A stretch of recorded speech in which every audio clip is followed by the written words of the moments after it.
back to the home menu.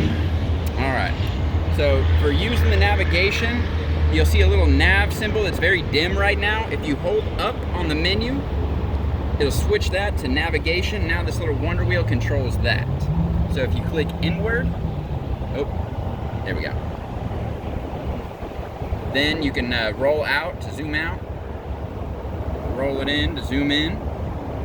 If you hit in again, it'll take you to your compass. And then you hit over again, take you to this is where I think the GPS actually makes its money, or makes it up for its value. Shows 16 live tiles of info that is pulling in real time. So at any given point, you just know exactly what this thing's doing. Not only that, but I'll show you in just a second, this thing stores a lot of information. So we go to apps, go to my motorcycle, last ride.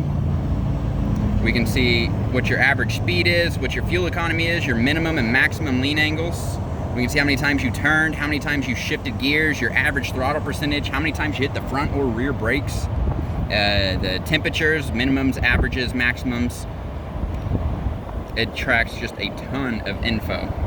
And good news is you got a whole manual on this, because I think this is more sophisticated than the operating system on board. And then anytime you see that little red tab, that means she's not quite clicked in there yet. Click it a little bit more and that'll go away.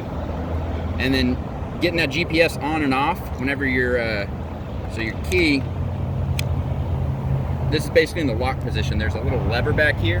When you slide it over, push that, then it'll eject the GPS. Putting it back in, you just click it in and then push that slide back in. And then you twist your key out. And like I said, this can just stay in your pocket. That's just how you lock the GPS in. And then to control your actual menu here, you hit down on menu. It'll bring up your broad overview menu.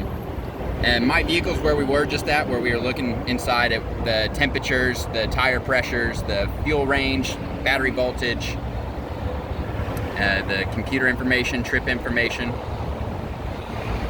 And then actually I need to throw a little bit more air in your tires. This one's 7.7 low, this one's 5.5 low.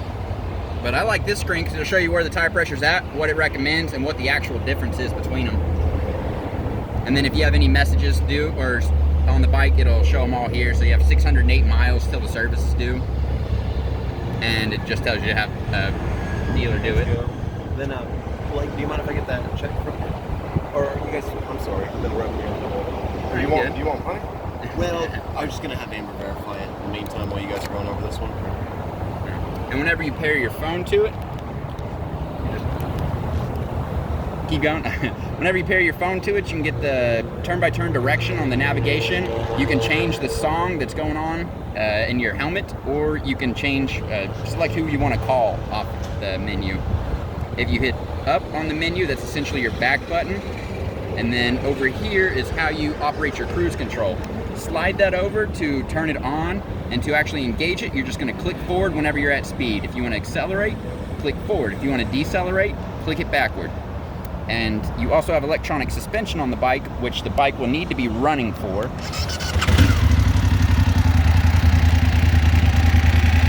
And on the electronic suspension, if you click once, then it's going to bring up what your settings are at. If you click it again, just a one touch, it's going to toggle back and forth between road and dynamic. Road being the soft suspension, eat all the bumps it possibly can, and the dynamic being the basically sports suspension. It'll be as stiff as it can, but with it being an active suspension, there's a computer monitoring the suspension travel on the bike. So if you have it in, say, the dynamic mode, and you're hitting some twisties, and you encounter a pothole or a big bump, it'll recognize it needs to absorb that bump and then go back to stiff.